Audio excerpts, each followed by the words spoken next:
कोणार्क सूर्य मंदिर। ये मंदिर भगवान सूर्य को समर्पित है। इस मंदिर की भव्यता के कारण ही ये देश के सबसे बड़े 10 मंदिरों में गिना जाता है। कोणार्क का सूर्य मंदिर उड़ीसा राज्य के पुरी शहर से लगभग 23 मील दूर नीले जल से लबरेज चंद्रभागा नदी के तट पर स्थित है।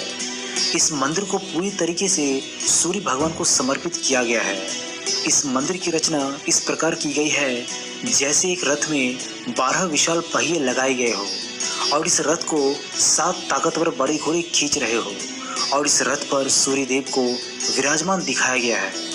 यह मंदिर से आप सीधे सूर्य भगवान के दर्शन कर सकते हैं। मंदिर के शिखर से उगते और ढलते सूर्य को पूर्ण रूप से देखा जा सकता है। जब सूर्य निकलता है तो मंदिर से यह नज़ारा बेहद ही खूबसूरत दिखता है। ऐसा लगता है जैसे सूरज की निकली लालिमा ने पूरे मंदिर में लाल नारंगी रंग बिखेर दिया हो।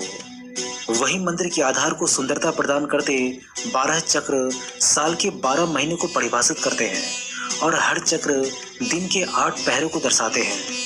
ये मंदिर 2 भागों में बना हुआ है, जिसमें से पहले भाग नट्ट मंदिर में सूर्य की किरणें पहुंचती थी और कहा जाता है कि कांच या हीरे सरीखे धातु से वे इस मंदिर की प्रतिमा पर पड़ती थी, जिससे इसकी छटा देखते ही बनती थी। वही मंदिर की कलाकृति में इंसान, हाथी और शेर से दबा है, जो कि पैसे और घमंड का घोतक है और ज्ञानवर्धक भी है। इस मंदिर के बारे में कहा जाता है कि श्री कृष्ण के पुत्र सांब को श्राप से कोढ़ रोग हो गया था। उन्हें ऋषि कटक ने इस श्राप से बचने के लिए सूरज भगवान की पूजा करने की सलाह दी थी। सांब ने मित्रवन में चंद्रभागा नदी के सागर संगम पर कोणार्क में 12 वर्षों तक तपस्या की और सूर्यदेव को प्रसन्न किया। सूर्यदेव जो सभी रोगों के नाशक थे, इनके रोग का भी अंत कर दिया, जिसके बाद सांब ने सूर्य भगवान का एक मंदिर निर्माण करने का निश्चय किया। अपने रोग नाश के उपरांत चंद्रभागा नदी में स्नान करते हुए उन्हें सूर्यदेव की मूर्ति मिली। ये मूर्ति सूर्यदेव के शरीर के ही भाग से देव शिल्पी श्री विश्वकर्मा ने बनाई थी।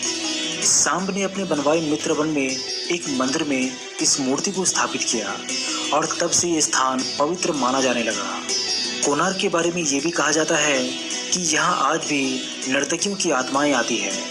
अगर कोणार्क के पुराने लोगों की माने तो आज भी यहाँ पर शाम को उन नर्तकियों के पायलों की झनकार आपको सुनाई देगी, जो कभी यहाँ राजा के दरबार में नृत्य किया करती थी।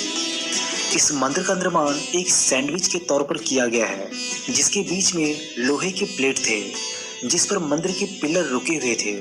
ऐसा भी कहा जाता है कि मंदिर के ऊपर एक 52 टन का चुंबक रखा हुआ था, जो कि इन खंभों से संतुलित था।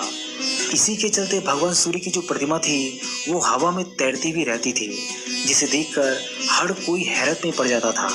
कहा जाता है कि इस चुंबक को विदेशी आक्रमणकारियों ने तोड़ दिया था। ऐसा भी कहा जाता है कि मंदिर के ऊपर रखे चुंबक के चलते समुद्र से गुजरने वाले नाव, जो कि लोहे के बने होते थे, इस चुंबकीय क्षेत्र के चलते क्षतिग्रस्त हो जाती थी। इस कारण अपनी नाव को बचाने हेतु नाविक इस पत्थर को निकाल कर ले गए। ये पत्थर एक केंद्र शिला का कार्य कर रहा था, जिससे मंदिर की दीवारों के सभी पत्थर संतुलन